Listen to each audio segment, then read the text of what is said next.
Okay, in this section, create and start a text field. In this section, we'll decorate text form field. The corresponding official document is this links, so only this code. So let's get started. Go back to document. First, please copy this line.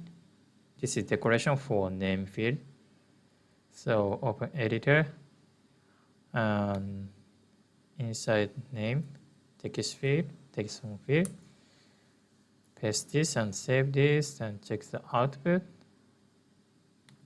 So go to register page. Okay, so this is added.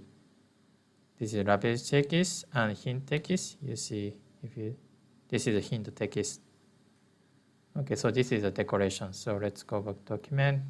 Next one.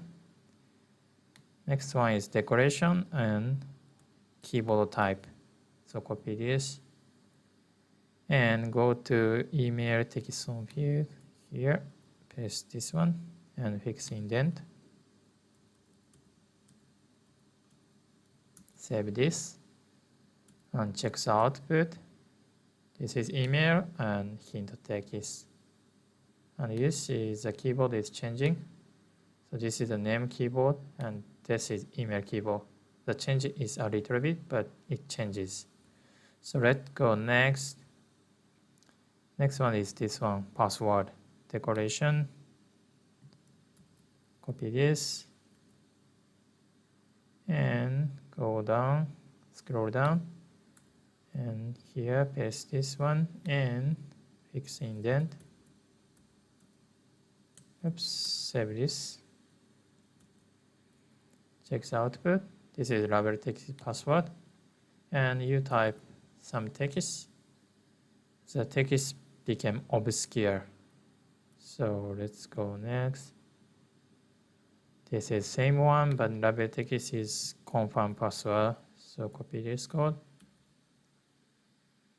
And here, paste this and fix indent. Okay, save this and check output. So confirm password rubber text and input text became obscure. Okay, so we finished this section. You can deep dive this text form field and input decoration in this reference. So this is the finish of this section. So let's go next.